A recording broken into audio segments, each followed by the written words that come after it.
السلام عليكم ورحمة الله.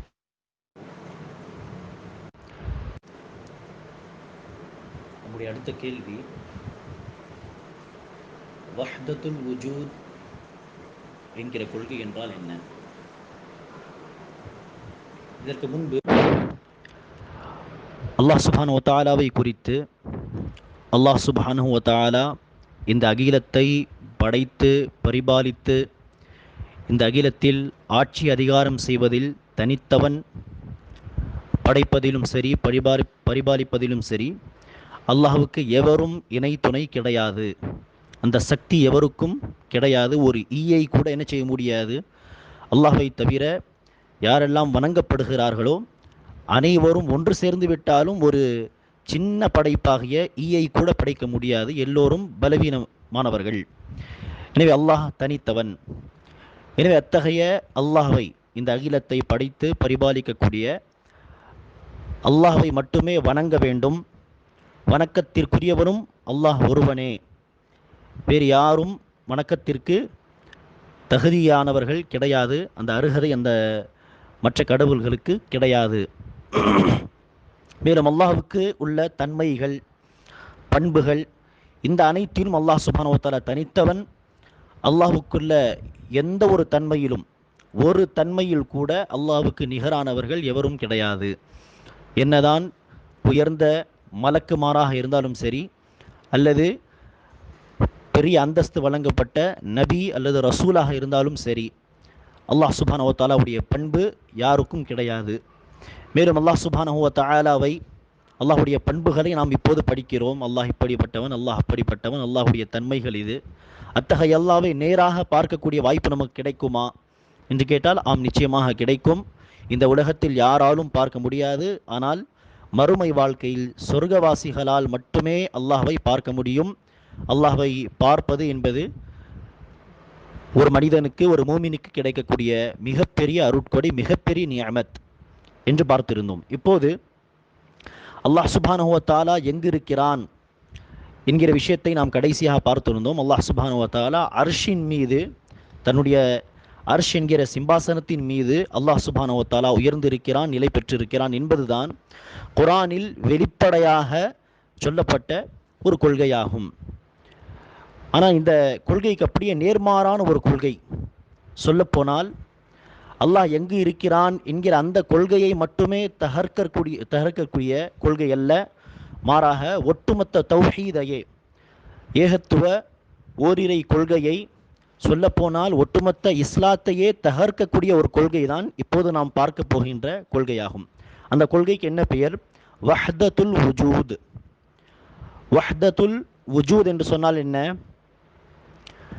எப்படி நாம் கலிமாவை சொல்லும் பொழுது லா இலாஹ இல்லல்லாஹ் என்று சொல்கிறோமோ, என்ன அர்த்தம்? வணக்கத்திற்குரியவன் யாரும் இல்லை அல்லாஹ்வை தவிர. ஸோ அதே மாதிரி இந்த கொள்கையை சொல்லக்கூடிய மக்களிடத்தில் இன்னொரு கலிமா இருக்கு. அந்த கலிமா என்ன? லா மௌஜூத இல்லல்லாஹ். லா மௌஜூத இல்லல்லாஹ். லா மௌஜூத இல்லல்லாஹ் என்று சொன்னால் என்ன அர்த்தம்? யாரும் இல்லை அல்லாஹ்வை தவிர. மௌஜூத் என்று சொன்னால் இருக்கிறது என்பது அர்த்தமாகும். எக்ஸிஸ்ட், இருக்கிறான். ஸோ லா மௌஜூத என்று சொன்னால் என்ன அர்த்தம்? எவரும் இல்லை, யாருமே இல்லை, இல்லல்லாஹ், அல்லாஹ்வை தவிர. அப்படி என்று சொன்னால் என்ன வெளிப்பாடாகும்? இந்த கலிமாவிற்கான வெளிப்பாடு, ரிசல்ட்டு, இருக்கிறது எல்லாமே அல்லாஹ் தான். என்னெல்லாம் இருக்கிறதோ அந்த அனைத்துமே அல்லாஹ் தான். ஏனெனில் இந்த கலிமா சொல்லக்கூடிய கருத்து என்ன? எவரும் இல்லை, யாரும் இல்லை அல்லாஹ்வை தவிர. அப்படி என்றால் எதெல்லாம் இருக்கிறதோ அது அல்லாஹ் தான். எனவே இத்தகைய கொள்கைக்கு தான் வஹ்தத்துல் வுஜூத் என்று சொல்வார்கள். ஸோ இந்த கொள்கைக்கான ஒரு வெளிப்பாடு தான் பொதுவாக மக்களிடத்தில் நீங்கள் பார்க்கலாம். அல்லாஹ் எங்கு இருக்கிறான் என்று சொல்லி பாமர மக்களை சந்தித்து, முஸ்லிம்களில் ஒரு சராசரி முஸ்லிமை சந்தித்து அல்லாஹ் எங்கு இருக்கிறான் என்று கேட்டால், பொதுவாக ஒரு முஸ்லிமுடைய வாயில் வரக்கூடிய பதில் என்ன? அல்லாஹ் எல்லா இடத்திலும் இருக்கிறான். அல்லாஹ் எல்லா இடத்திலும் இருக்கிறான், தூணிலும் இருக்கிறான், துரும்பிலும் இருக்கிறான், அல்லாஹ் இல்லாத இடமே இல்லை என்கிற கொள்கையை தான் பொதுவாக மக்களுடைய வாயிலாக நம்மால் கேட்க முடியும். அல்லாஹ் எங்கு இருக்கிறான் என்கிற கேள்வி கேட்கப்பட்டால் சின்ன வயதில் நமக்கும் அந்த கொள்கை தான் சொல்லித்தரப்பட்டது. எல்லா இடத்திலும் அல்லாஹ் இருக்கிறான். எனவே இந்த பதில் எப்படி வந்தது என்று சொன்னால் இந்த வஹ்தத்துல் வுஜூத் என்கிற கொள்கையின் வெளிப்பாடுதான். ஏனெனில் அல்லாஹ்வை தவிர யாரும் இல்லை என்று சொன்னால் இருக்கிறது எல்லாமே அல்லாஹ் தான். அப்படி சொல்லும் பொழுது, அப்படி நம்பும் பொழுது அல்லாஹ் சுப்ஹானஹு வ தஆலா எல்லா இடத்திலும் இருக்கிறான். என்னெல்லாம் இருக்கோ அது எல்லாமே அல்லாஹ் தான். அல்லாஹ் இல்லாத இடமே இல்லை. என்னெல்லாம் இருக்கோ அது அல்லாஹ். அல்லாஹ் இல்லாத இடமே இல்லை. அல்லாஹ் தூணிலும் இருக்கிறான், துரும்பிலும் இருக்கிறான் என்கிற அந்த வெளிப்பாடு, அந்த ரிசல்ட் தான் இந்த கலிமாவின் காரணமாக வரும். சரி, இந்த கொள்கையானது எப்போது தொடங்கியது அப்படின்னு சொன்னால், இஸ்லாம் வந்த ஆரம்ப கட்டத்தில், சஹாபா பெருமக்களுடைய காலகட்டத்தில், அடுத்து தாபிஈன்களுடைய காலகட்டத்தில், அடுத்து தாபிஈன்களுடைய காலகட்டத்தில் இந்த கொள்கையை முஸ்லிம்கள் மத்தியிலே பேசப்பட்டதாக பார்க்கவே முடியாது. யாருமே, முஸ்லிம்களில் யாருமே இந்த கொள்கை குறித்து பேசவில்லை. இந்த கொள்கையை முஸ்லிம்களுடைய புத்தகங்களிலோ முஸ்லிம்கள் தொகுத்த நூல்களில் எதிலும் பார்க்க முடியாது. ஒரு காலகட்டத்திற்கு பிறகுதான் இந்த கொள்கையை இங்கு இந்தியாவில் இருந்து, இங்கு பல சிலைகளை வணங்கக்கூடிய மக்கள் சொன்ன கொள்கையை, இந்த மாதிரியான கொள்கை இந்த நம்முடைய நாட்டிலே காணப்பட்டிருக்கிறது. இங்கிருந்து அந்த மக்கள் என்ன செய்கிறாங்க, சில முஸ்லிம்கள் இந்த கொள்கையை ஏற்கிறாங்க. ஸோ ஏற்ற பிறகு சில முஸ்லிம்கள் பேசியதாக பார்க்க முடியும். அது எப்போ, ஒரு காலகட்டத்திற்கு பிறகு. அதிலும் குறிப்பாக சொல்வதாக இருந்தால் ஹிஜ்ரி 7ஆம் நூற்றாண்டில், ஹிஜ்ரி 7ஆம் நூற்றாண்டில் இப்னு அரபி என்கிற ஒருவன் தன்னுடைய புத்தகங்களில் அதிகமாக இந்த கொள்கையை குறித்து பேசி இந்த கொள்கையை பரப்ப வேண்டும் என்று முயற்சி செய்திருக்கிறான். அதற்கு பிறகுதான் பரவலாக இந்த கொள்கையை சில முஸ்லிம்களிடத்தில், முஸ்லிம்களுடைய ஒரு குறிப்பிட்ட கூட்டத்தில் அதிகமாக பார்க்க முடிந்தது. காலப்போக்கில் அந்த கூட்டத்தை சாராத முஸ்லிம்களும் இந்த கொள்கையை ஏற்க ஆரம்பித்து விட்டார்கள். ஆனால் இந்த கொள்கையின் விபரீதங்கள் என்ன, இந்த கொள்கையின் பின்னணி என்ன, இந்த கொள்கையை ஏற்றுக்கொண்டால் அதற்கான வெளிப்பாடு என்ன, ரிசல்ட் என்ன வரும், அதை குறித்தெல்லாம் யோசித்து பார்க்காமல் அல்லாஹ் எல்லா இடத்திலும் இருக்கிறான் என்றுதான் பாமர மக்கள் சொல்வார்கள். அவர்களுக்கு இந்த கொள்கையின் விபரீதங்கள் தெரியாது. இந்த கொள்கையை ஏற்றுக்கொண்டால் ஒவ்வொரு கொள்கைக்கு ஒரு வெளிப்பாடு இருக்கும் இல்லையா, அந்த வெளிப்பாடு என்ன, அது அந்த பாமர மக்களுக்கு தெரியாது. ஆனால் இந்த கொள்கையை எடுத்து சொல்லக்கூடிய அந்த அறிஞர்கள், இந்த கொள்கையை ப்ரொமோட் செய்யக்கூடிய அறிஞர்களுக்கு இந்த அனைத்து விஷயங்களும் தெரியும். இந்த கொள்கையின் ரிசல்ட், வெளிப்பாடு என்ன, இந்த கொள்கையின் விபரீதங்கள் என்று சொல்லி நம்மை போன்ற மக்கள் என்ன சொல்கிறார்கள் என்பதெல்லாம் அவர்களுக்கு தெரியும். எனவே அதை பார்ப்பதற்கு முன்பு இந்த கொள்கைக்கு இஸ்லாத்திற்கு ஏதாவது தொடர்பு உண்டா, இந்த கொள்கைக்கு ஏதாவது குர்ஆன் ஹதீஸில் ஆதாரம் உண்டா, ஏதோ ஒரு வகையில் இந்த கொள்கை சரியான கொள்கை என்று சொல்ல முடியுமா என்று கேட்டால் ஒருபோதும் கிடையாது.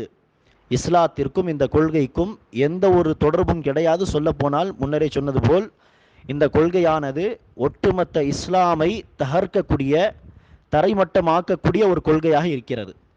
ஒரு முஸ்லிமுடைய கொள்கையை சீரழிக்கக்கூடிய ஒரு கொள்கையாக இருக்கிறது. ஆனால் இந்த கொள்கையை எடுத்து சொல்லக்கூடியவர்கள், ஒரு முஸ்லீம் இந்த கொள்கையை ஏற்கணும் அப்படின்னு சொன்னால் கண்டிப்பாக குர்ஆன் ஹதீஸிலிருந்து ஏதாவது ஒரு ஆதாரத்தை காட்டினால் மட்டுமே தான் முஸ்லிம்கள் மத்தியிலே இந்த கொள்கையை பரப்ப முடியும். எனவே அவர்கள் என்ன செய்கிறார்கள், குர்ஆன் ஹதீஸிலிருந்து சில ஆதாரங்களை திரட்ட முயற்சிக்கிறார்கள். இன்னும் தெளிவாக சொல்வதாக இருந்தால் குர்ஆன் ஹதீஸிலிருந்து சில ஆதாரங்களை வளைத்து தன்னுடைய கொள்கைக்கு ஏற்றவாறு அதை ஆக்க முயற்சி செய்கிறார்கள். அத்தகைய ஆதாரங்களிலிருந்து 2 ஆதாரங்களை மட்டுமே நான் இப்போது பதிவு செய்ய விரும்புகிறேன். ஒரு ஆதாரம் என்ன, காஃப் அத்தியாயத்தின் 16ஆம் வசனம். காஃப் அத்தியாயம் 16th வசனம்.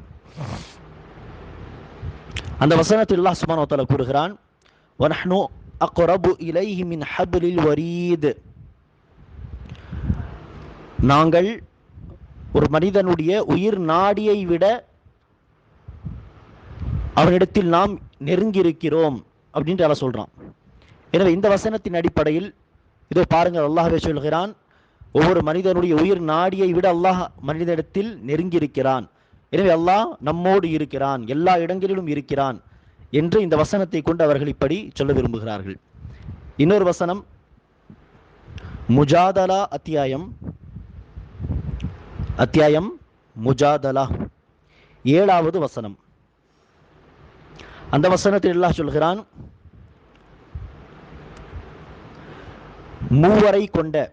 மூன்று நபர்களை கொண்ட ஒரு குழு, ஒரு கூட்டம் இருந்தால் அதில் 4வதாக அல்லாஹ் இருப்பான். 4 நபர்களை கொண்ட ஒரு குழு இருந்தால் 5வதாக அல்லாஹ் இருப்பான். 5 நபர்களை கொண்ட ஒரு குழு இருந்தால் அந்த 5 நபர்கள் மட்டுமே இருக்கிறார்கள் என்று அவர்கள் எண்ணிக்கொள்ள வேண்டாம். மாறாக அங்கு 6வதாக அல்லாஹ் கூட இருக்கிறான் என்கிற மாதிரியான வசனங்களை, இதே மாதிரியான கருத்தை சொல்லக்கூடிய ஹதீஸுகளை கொண்டு அல்லாஹ் எல்லா இடத்திலும் இருக்கிறான் என்கிற அந்த கொள்கையை இவர்கள் பரப்ப முயற்சி செய்கிறார்கள். இப்போ இந்த வசனங்களுக்கான பதில் என்ன? சரி, இந்த கொள்கை தவறானது, ஆனால் இந்த வசனத்தில் அல்லாஹ் சொல்கிறான், இதற்கு அர்த்தம் என்ன? முதலாவது ஒரு விஷயத்தை புரிந்து கொள்ள வேண்டும். அல்லாஹ் எங்கு இருக்கிறான் என்கிற இந்த கேள்விக்கு, கொள்கை சார்ந்த இந்த கேள்விக்கு பதிலை நாம் தேடும் பொழுது, அல்லாஹ் எங்கு இருக்கிறான் என்கிற அந்த கேள்விக்கு நேரடியாக நமக்கு எங்கு பதில் கிடைக்குமோ, குர்ஆனிலும் ஹதீஸிலும், அந்த நேரடியான பதிலை தான் நமக்கு கொள்கையாக நாம் ஏற்றுக்கொள்ள வேண்டுமே தவிர என்ன செய்யக்கூடாது, நேரடியாக சொல்லப்படாத விஷயங்களை, நேரடியாக சொல்லப்படாத வசனங்களையும் ஹதீஸுகளையும் எடுத்து தன்னுடைய கொள்கையை நாம் ஏற்றுக்கொள்ளக்கூடாது. மாறாக இந்த கேள்விக்கு, இந்த கொள்கைக்கு நேரடியான வசனங்கள் எங்கு இருக்கிறதோ, நேரடியான ஹதீஸுகள் எங்கு இருக்கிறதோ அதை தான் எடுக்க வேண்டும். எனவே அந்த அடிப்படையில் அல்லாஹ் எங்கு இருக்கிறான் என்று சொன்னால், அல்லாஹ் நேரடியாக சொன்ன பதில் என்ன? அல்லாஹ் அர்ஷின் மீது உயர்ந்திருக்கிறான். 7 இடங்களில் இந்த வசனம் தெளிவாக வந்திருக்கிறது. மேலும் பல வசனங்களில் அல்லாஹ் சுப்ஹானஹு வ தஆலா, நாங்கள் வேதத்தை இறக்கினோம், நாங்கள் மலையை இறக்குகிறோம், மலக்குமார்கள் எங்களிடத்தில் உயர்ந்து வருகிறார்கள், அப்படியெல்லாம் சொல்லும் பொழுது அல்லாஹ் மேலே இருக்கிறான் என்பதை தெளிவாக புரிந்து கொள்ள முடியும். இதுதான் நேரடியாக அல்லாஹ் எங்கு இருக்கிறான் என்கிற கொள்கைக்கு, அந்த கேள்விக்கு சொல்லப்பட்ட பதில் குர்ஆனிலும் ஹதீஸிலும். எனவே இந்த பதிலை நாம் என்ன செய்யக்கூடாது, சந்தேகத்திற்குரிய வசனங்களிலிருந்து அதற்கான பதிலை எடுக்கக்கூடாது. குர்ஆனில் தெளிவான வசனங்களும் உண்டு, சந்தேகத்திற்குரிய வசனங்களும் உண்டு. அல்லாஹ் சுப்ஹானஹு வ தஆலா 3ஆம் அத்தியாயத்தின் 7ஆம் வசனத்திலே சொல்கிறான், குர்ஆனில் தெளிவான வசனங்கள் உண்டு, அதுதான் உண்மையான குர்ஆன், அதை தான் நீங்கள் பின்பற்ற வேண்டும். சில சந்தேகத்திற்குரிய வசனங்களும் உண்டு, அதை என்ன செய்யக்கூடாது, பின்பற்றக்கூடாது. ஆனால் எவர்களுடைய உள்ளத்தில் பிரச்சனை இருக்குமோ, நோய் இருக்குமோ, அவர்கள்தான், கோணல் தனம் இருக்குமோ, அவர்கள்தான் இந்த சந்தேகத்திற்குரிய வசனங்களை பின்பற்றுவார்கள். எனவே அல்லாஹ் சுப்ஹானஹு வ தஆலா மனிதர்களை சோதிப்பதற்காக இத்தகைய வசனங்களை இறக்கி வைத்திருக்கிறான். எனவே கணித்திற்குரியவர்களே, அல்லாஹ் எங்கு இருக்கிறான் என்கிற அந்த கேள்விக்கு, அந்த கொள்கைக்கு நேரடியான பதில் என்ன? அல்லாஹ் அர்ஷின் மீது உயர்ந்துள்ளான் என்பதுதான் நேரடியாக சொல்லப்பட்ட விஷயம். நபிகள் நாயகம் ஸல்லல்லாஹு அலைஹி வஸல்லம் அவர்களிடத்தில் ஒரு பெண்மணியை ஒரு நபித்தோழர், ஒரு சஹாபி அழைத்து வருகிறார். அடிமை பெண் வந்து சொல்கிறார், யா ரசூலல்லாஹ், இந்த பெண் மூமினான, இறை நம்பிக்கை கொண்ட, இறை விசுவாசம் கொண்ட பெண்ணாக இருந்தால் நான் இப்போதே இந்த பெண்ணை விடுவித்து விடலாம், விடுதலை செய்து விடலாம் என்று நான் ஆசைப்படுகிறேன். ஆனால் மூமினாக இருக்க வேண்டும். எனவே நீங்களே இந்த பெண்ணிடத்தில் சில கேள்விகளை கேட்டு பார்த்து எனக்கு சொல்லுங்கள் என்று சொல்லும் பொழுது, ரசூல் ஸல்லல்லாஹு அலைஹி வஸல்லம் அந்த பெண்ணை பார்த்து ஒரு கேள்வி கேட்கிறார்கள், நான் அல்லாஹ்வின் தூதர் என்று நீ நம்புகிறாயா?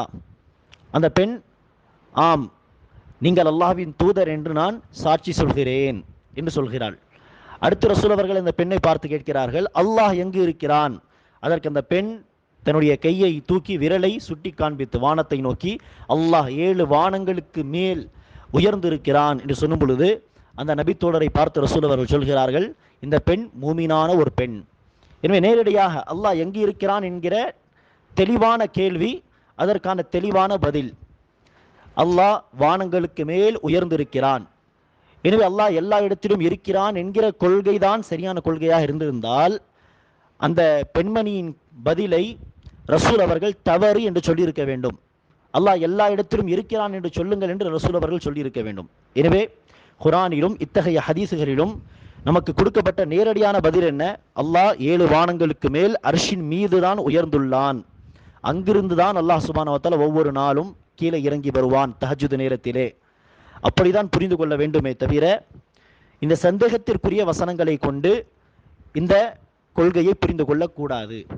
எனவே அந்த வசனங்களில் சொல்லப்பட்ட கருத்து என்ன? அல்லாஹ் சுப்ஹானஹு வ தஆலா ஒரு மனிதனை உயிர் நாடியை விட நெருங்கி இருக்கிறான், அல்லது 3 பேர் இருந்தார் ஒரு சபையில், 4வதாக அல்லாஹ் இருப்பான். இந்த வசனங்களுக்கான அர்த்தம் என்ன? பல அறிஞர்கள் சொல்லக்கூடிய பதில் என்னவென்றால், அல்லாஹ் சுப்ஹானஹு வ தஆலா ஒரு அடியானை நெருங்கி இருக்கிறான் என்று சொன்னால் அல்லாஹ்வின் உதவி நெருங்கி இருக்கிறது. 3 பேர் இருந்தால் 4வதாக அல்லாஹ் அங்கு இருப்பான் என்று சொன்னால் அங்கு அல்லாஹ்வுடைய கல்வி இருக்கிறது. தனியாக இருக்கிறோம், என்ன செஞ்சாலும் யாருக்கும் தெரியாது, நம்மை தான் யாரும் பார்க்கலையே, அப்படி எண்ணிவிட வேண்டாம். அல்லாஹ் உடைய கல்வி அவர்களோடு இருக்கிறது. அவங்க என்ன செஞ்சாலும் அல்லாஹ் சுப்ஹானஹு வ தஆலாவுக்கு அது தெரியும் என்கிற கருத்து தான் சொல்லப்பட்டிருக்கிறது. சில அறிஞர்கள் என்ன சொல்கிறார்கள்? இப்படியும் சொல்ல தேவையில்லை, அல்லாஹ்வுடைய கல்வி இருக்கிறது, அல்லாஹ் சுப்ஹானஹு வ தஆலாவுடைய ஞானம் இருக்கிறது, அல்லாஹ்வுடைய உதவி இருக்கிறது என்று கூட சொல்ல தேவையில்லை. மாறாக அல்லாஹ் இருக்கிறான் என்று சொல்லுங்கள். எப்படி குர்ஆன் ஹதீஸில் வந்து இருக்கிறதோ அப்படியே சொல்லிவிடுங்கள். பயபக்தியான மக்களோடு அல்லாஹ் இருக்கிறான், பொறுமையாளர்களோடு அல்லாஹ் இருக்கிறான். அது எப்படி வந்து இருக்கிறதோ அதை அப்படியே சொல்லிவிடுங்கள். ஆனால் அல்லாஹ் எங்கிருக்கிறான் என்று கேள்வி கேட்கப்பட்டால் அதற்கு இது பதில் இல்லை. அதற்கு பதில் என்ன? அல்லாஹ் அர்ஷின் மீது உயர்ந்துள்ளான், அல்லாஹ் எல்லா இடங்களிலும் இருக்கிறான் என்று இந்த வசனங்களின் அடிப்படையில் சொல்லக்கூடாது. அல்லாஹ் சுப்ஹானஹு வ தஆலா அர்ஷின் மீது உயர்ந்திருப்பதோடு மூமினீன்களோடு எப்படி இருப்பான் என்று நமக்கு தெரியாது. ஆனால் அல்லாஹ் எல்லா இடத்திலும் இருக்கிறான் என்று சொல்வதற்கு நேரடியான வசனம் எதுவும் கிடையாது, எந்த ஒரு ஹதீஸும் கிடையாது. அடுத்ததாக கணித்திற்குரியவர்களே,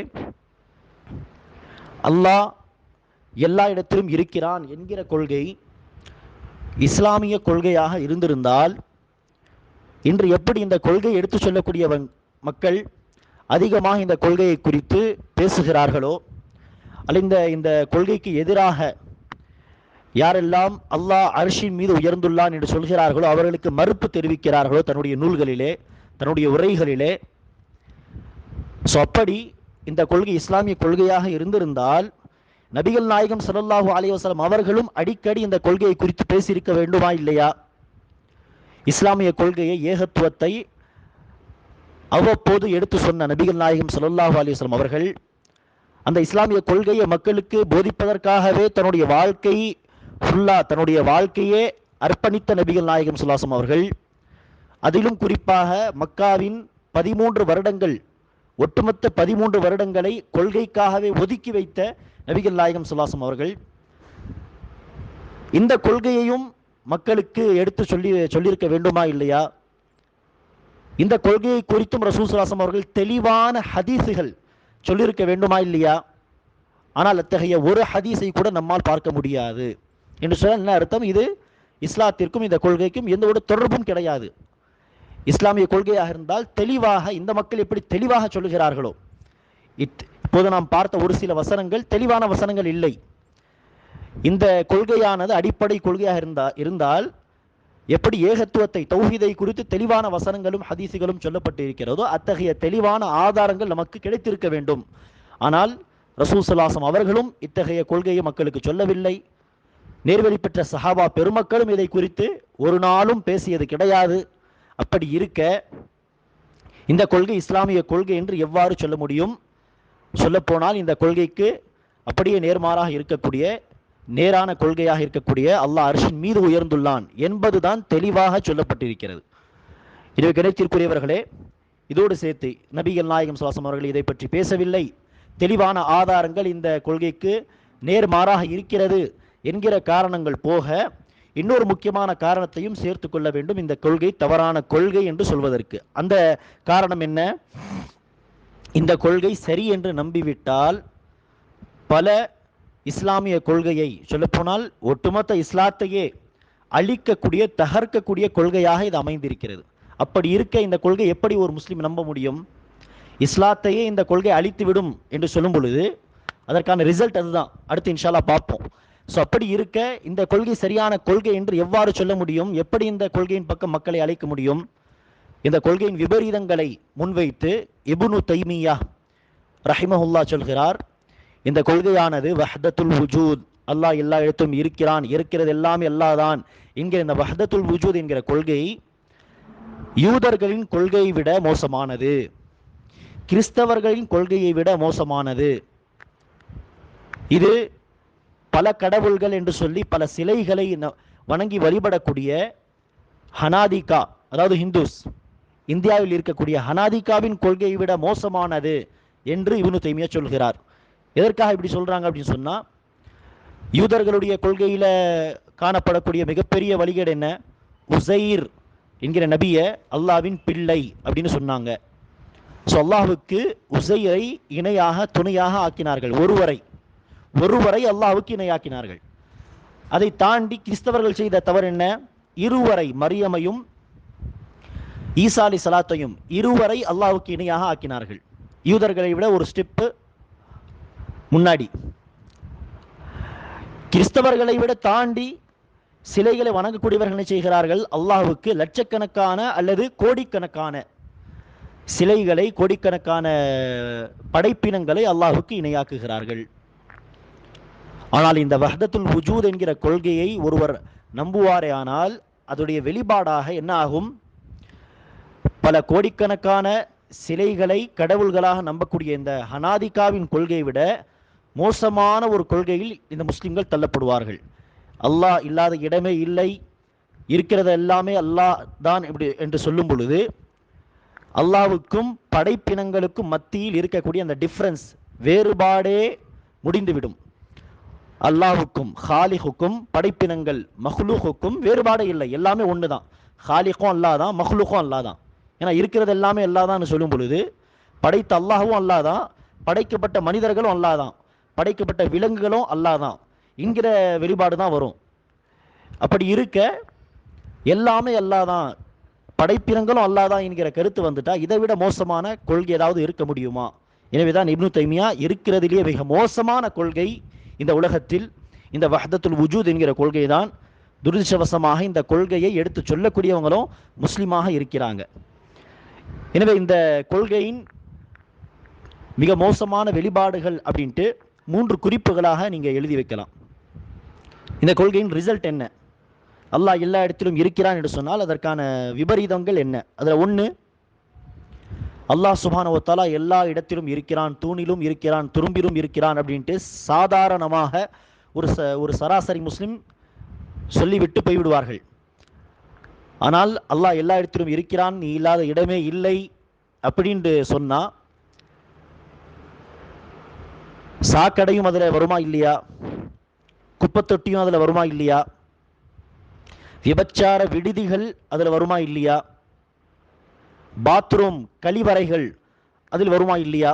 அல்லாஹ் தூணிலும் இருக்கிறான், துரும்பிலும் இருக்கிறான் என்று சொன்னால் அல்லாஹ் இல்லாத இடமே இல்லை, அல்லாஹ் எல்லா இடத்திலும் இருக்கிறான் அப்படி சொல்லும் பொழுது பாத்ரூமிலும் அல்லாஹ் இருக்கிறான் என்பதுதான் அர்த்தமாகும். கழிவறையிலும் அல்லாஹ் இருக்கிறான் என்பதுதான் அர்த்தமாகும். சாக்கடையிலும் அல்லாஹ் இருக்கிறான், நஊது பில்லாஹ், அதுதான் அர்த்தமாகும். குப்பை தொட்டியிலும் அல்லாஹ் இருக்கிறான் என்பதுதான் அர்த்தமாகும். பள்ளிவாசல்ல அல்லாஹ் இருக்கிற மாதிரி விபச்சார விடுதிகளிலும் அல்லாஹ் இருக்கிறான் என்பதுதான் அர்த்தமாகும். அல்லாஹ் தூணிலும் இருக்கிறான், துரும்பிலும் இருக்கிறான் என்று சொன்னால் இத்தகைய மோசமான கெட்ட அசுத்தமான இடங்களிலும் அல்லாஹ் இருக்கிறான் என்பதுதான் அர்த்தமாகும். இதை மறுப்பு தெரிவிக்கிறதுக்கு நாங்கள் மட்டும் சொல்லவில்லை, மாறாக அந்த கொள்கையை சொல்லக்கூடிய அறிஞர்களும் இப்படிதான் அவர்கள் புரிந்து வைத்திருக்கிறார்கள். எனவேதான் இந்த கொள்கையை சொல்லக்கூடிய கூட்டத்தை சார்ந்த ஒரு பெரிய அறிஞர், இந்தியாவில் இருக்கக்கூடிய ஒரு பெரிய மதரசாவில் படித்தவர், இந்தியாவில் இருக்கக்கூடிய மிகப்பெரிய மதரசாவை அதுதான் என்று சொல்லலாம். அந்த பெயரெல்லாம் இப்போது நான் சொல்ல விரும்பவில்லை, தேவைப்பட்டால் அடுத்து இன்ஷா அல்லாஹ் அதை குறித்து நாம் தெளிவாக சொல்வோம். எனவே அந்த மதரசாவில் படித்த ஒரு பெரிய அறிஞர் மக்களுக்கு இந்த கொள்கையை சொல்லும் பொழுது சொல்கிறார், அல்லாஹ் சுப்ஹானஹு வ தஆலா கழிவறையிலும் இருக்கிறான், அல்லாஹ் சுப்ஹானஹு வ தஆலா கெட்ட இடங்களிலும் இருக்கிறான், ஆனால் அதை நாம் சொல்ல மாட்டோம், அதை வெளிப்படையாக சொல்ல மாட்டோம். அல்லாஹ் எல்லா இடத்திலும் இருக்கிறான் என்று சொல்லி அதை கொஞ்சம் வெளிப்படையாக இன்னும் தெளிவாக சொல்வதாக இருந்தால், உதாரணத்தை கொடுத்து அல்லாஹ் பள்ளிவாசலிலும் இருக்கிறான், மதரசாக்களிலும் அல்லாஹ் இருக்கிறான், நம்முடைய வீடுகளிலும் அல்லாஹ் இருக்கிறான் என்று சுத்தமான இடங்களுக்கான உதாரணத்தை தான் தருவோம். கெட்ட இடங்கள், அசுத்தமான இடங்களிலும் அல்லாஹ் இருக்கிறான், ஆனால் அதை உதாரணமாக சொல்லக்கூடாது. எப்படி எல்லாவற்றையும் படைத்தவன் அல்லாஹ் என்று ஒரு பொதுவாக சொல்லிவிட்டு அதற்கான உதாரணத்தை சொல்வதாக இருந்தால், அல்லாஹ் சுப்ஹானஹு வ தஆலா வானங்களையும் பூமியும் படைத்திருக்கிறான், அல்லாஹ் சுப்ஹானஹு வ தஆலா மனிதர்களை படைத்திருக்கிறான், ஜின்களை படைத்திருக்கிறான் என்று சொல்லும் பொழுது, அல்லாஹ் சுப்ஹானஹு வ தஆலா இதை படைத்திருக்கிறான் என்று கெட்ட விஷயங்களை உதாரணமாக சொல்ல மாட்டோமோ? அசுத்தமான விஷயங்களை எல்லாம் அல்லாஹ் தான் படைத்தான், ஆனால் உதாரணமாக சொல்ல மாட்டோமோ? அதே மாதிரி தான் இங்கு அப்படின்ட்டு மக்களை சொல்லி ஏமாத்துகிறார். ஆனால் அவர்களுடைய கொள்கை என்ன? அல்லாஹ் அசுத்தமான இடங்களிலும் இருக்கிறான், அல்லாஹ் அங்கு வசிக்கிறான்.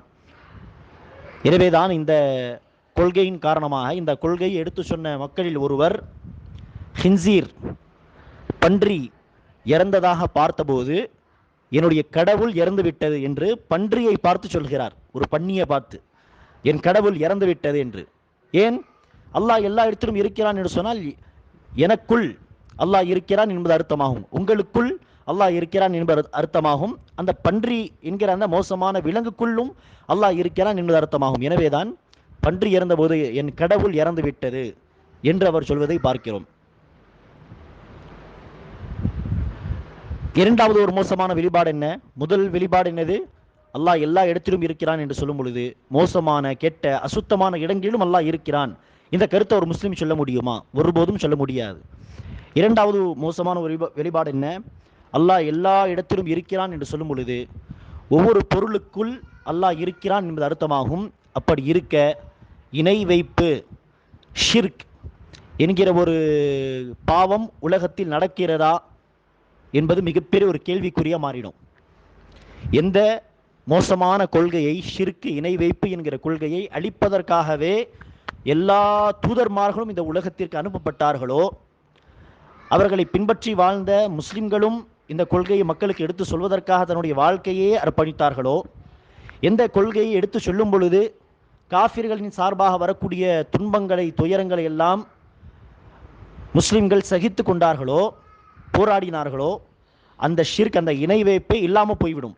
எந்த கருத்தை சொன்னால் அல்லாஹ் எல்லா இடத்திலும் இருக்கிறான் என்று சொல்லும் பொழுது, ஏன் அல்லாஹ் எல்லா இடத்திலும் இருக்கிறான் என்று சொல்லும் பொழுது சிலைகளுக்குள் அல்லாஹ் இருக்கிறான்.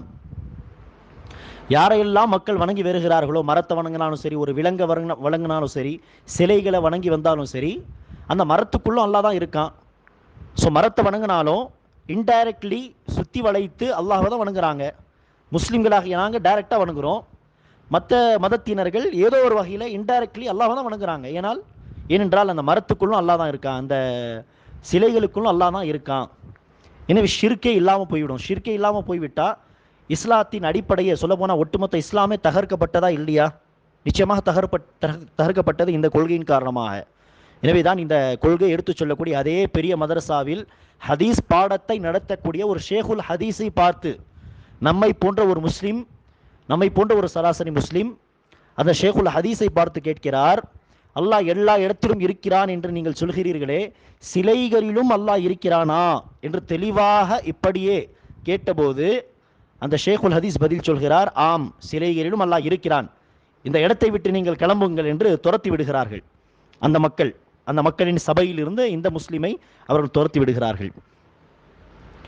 மேலும் கண்ணியத்திற்குரியவர்களே, இந்த கொள்கை எடுத்து சொன்ன மக்களில் ஒருவர் தன்னுடைய கவிதையில் சொல்கிறார், பள்ளிவாசலில் வணங்கக்கூடியவனும் சரி, கனீசா அதாவது சர்ச்சில் உட்கார்ந்து ஈசாவை, மரியமை வணங்கக்கூடியவனும் சரி, இருவரும் சமம். ஏனெனில் அவன் டைரக்டா அல்லாஹ்வை வணங்கக்கூடியவன், இந்த சர்ச்சில் உட்கார்ந்து வணங்கக்கூடியவர்கள் இன்டைரக்டாக அல்லாஹ்வை வணங்கக்கூடியவர்கள். ஈசாவை வணங்கினா ஈசாக்குள்ள அல்லாஹ் தானே இருக்கான், மரியமை வணங்கினா மரியமுக்குள்ள அல்லாஹ் தானே இருக்கான், எனவே இன்டைரக்ட்லி அவங்களும் அல்லாஹ்வை தான் வணங்குறாங்க, எல்லாருமே சமமானவர்கள் என்று சொல்லிவிட்டு வணங்கக்கூடிய அந்த பள்ளிவாசலில் உட்கார்ந்து வணங்கக்கூடியவனும் சரி, சர்ச்சில் உட்கார்ந்து வணங்கக்கூடிய அந்த மனிதனும் சரி, வணங்கப்படுகின்ற அல்லாஹ்வும் சரி, எல்லாமே ஒன்று தான் என்று சொல்லி தன்னுடைய கவிதையை முடிக்கிறார். இது எந்த அளவிற்கு மோசமான ஒரு கொள்கை என்பதை சிந்தித்து பார்த்து புரிந்து கொள்ள வேண்டிய கடமை நம் மீது இருக்கிறது. இறுதியாக மூன்றாவது ஒரு மோசமான வெளிப்பாடு என்ன? இருக்கிறது எல்லாமே அல்லா தான், அல்லாவை தவிர எதுவும் இல்லை அப்படின்ட்டு ஒரு கலிமா அவங்க சொல்லுவாங்கன்னு சொன்னோம் இல்லையா? அந்த கலிமாவை அடிப்படையாக வைத்து யோசித்து பாருங்கள். நாம் இந்த உலகத்தில் பல நற்செயல்கள் செய்யப்படுவதாக பார்க்கிறோம். இந்த உலகத்தில் தான தர்மங்களும் உண்டு, தொழுகையும் உண்டு, ஜகாத்தும் உண்டு, ஹஜ்ஜும் உண்டு, உம்ராவும் உண்டு, திக்ரும் உண்டு. இந்த உலகத்தில் மனிதர்கள் பிரார்த்தனை செய்யும் பொழுது பிரார்த்தனையும் இந்த உலகத்தில் இருக்கிறது. பிரார்த்தனை என்கிற வணக்கம் இருக்கிறது, திக்ர் என்கிற வணக்கம் இருக்கிறது, குர்பானி என்கிற வணக்கம் இருக்கிறது. எப்படி பல நற்செயல்கள் இந்த உலகத்தில் இருக்கிறதோ, காணப்படுகிறதோ, அதே போல்தானே பல தீமையான பாவத்திற்குரிய விஷயங்களும் காணப்படுகிறது, இந்த உலகத்தில் இருக்கிறது. உதாரணத்திற்கு விபச்சாரம் இந்த உலகத்தில் இருக்கிறது, குடி பழக்கம் உலகத்தில் இருக்கிறது, கொலை இருக்கிறது, கொள்ளை இருக்கிறது, திருட்டு இருக்கிறது, ஷிர்க் இருக்கிறது. ஸோ பாவங்களும் இந்த உலகத்தில் இருக்கிறது, நன்மையான காரியங்களும் இருக்கிறது. இருக்கிறது எல்லாமே அல்லாஹ் தான். அல்லாவை தவிர எதுவும் இல்லை என்று சொன்னால் ஷிர்க் செய்கிறதும் ஒன்று தான், தௌஹீதில் இருக்கிறதும் ஒன்று தான். ஏன்னா எல்லாமே அல்லாஹ் தான். கணவன் மனைவி ஒன்று சேர்றதும் ஒன்று தான், விபச்சாரத்தில் ஈடுபடுறதும் ஒன்று தான். ஏன்னா அல்லாவை தவிர எதுவும் இல்லை, இருக்கிறது எல்லாமே அல்லாஹ் தான். ஸோ அந்த ஹலாலான முறையில் ஒன்று சேருவதும் ஒன்று, விபச்சாரத்தின் வழியாக ஒன்று சேர்றதும் ஒன்று, பொய் சொல்கிறதும் ஒன்று, உண்மை உரைப்பதும் ஒன்று, எல்லாமே ஒன்று. அப்படி இருக்க எதுக்கு தான் இந்த மார்க்கம்? இதை செய்யணும், இதை செய்யக்கூடாதுன்னு அல்லாஹ் சுப்ஹானஹு வ தஆலா நபிமார்களை அனுப்பி நமக்கு இந்த விஷயங்களை எல்லாம் போதித்து ஏதாவது ஒரு பயன் இருக்கிறதா என்று சொன்னால் ஒன்றுமே இல்லை. எனவே தான் சொன்னோம், ஒட்டுமொத்த இஸ்லாத்தை தகர்க்கக்கூடிய ஒரு மோசமான கொள்கை, இதைவிட மோசமான கொள்கையே கிடையாது இந்த உலகத்தில். இப்னு தைமியா ரஹிமத்துல்லாஹ் அவங்க சொன்ன மாதிரி. எனவே தான் இந்த கொள்கை எடுத்து சொல்லக்கூடிய மக்கள் ஆடுவாங்க, பாடுவாங்க, டான்ஸ் பண்ணுவாங்க, மியூசிக் பயன்படுத்துவாங்க. ஆனால் என்ன சொல்லுவாங்க? நாங்கள் அல்லாஹ்வை வணங்குறோம்.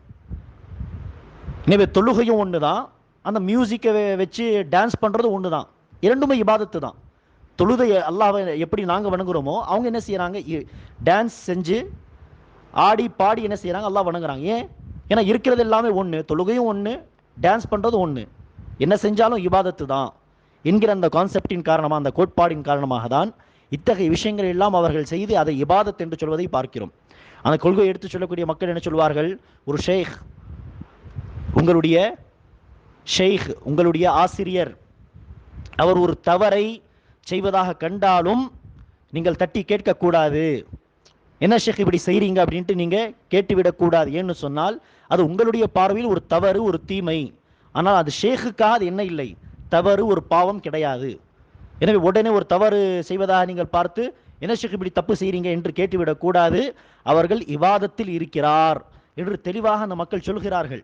எனவே வாய்ப்பு கிடைத்தால் அடுத்த ஒரு கோர்ஸில் இன்ஷா அல்லாஹ் இன்னும் தெளிவாக இந்த கொள்கை விஷயங்களை பார்க்கும் பொழுது அதற்கான தெளிவான ஆதாரங்களோடு நாம் உங்களுக்கு இந்த விஷயங்களை சொல்வோம்.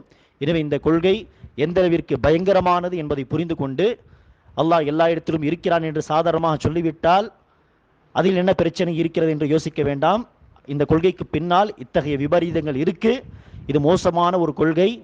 இந்த மோசமான விஷயங்களை அந்த கொள்கையை சொல்லக்கூடிய அறிஞர்களும் அறிந்தவர்களாக தான் இருக்கிறார்கள் என்பதை புரிந்து கொண்டு இதை தவிர்த்து குர்ஆன் ஹதீஸில் தெளிவாக என்ன சொல்லப்பட்டிருக்கிறதோ அதை பின்பற்றக்கூடிய மக்களாக நாம் இருக்க வேண்டும். அல்லாஹ் சுப்ஹானஹு வ தஆலா முஸ்லிம்கள் அனைவரையும் இத்தகைய மோசமான கொள்கைகளிலிருந்து பாதுகாத்து அருள் புரிவானாக. ஆமீன்.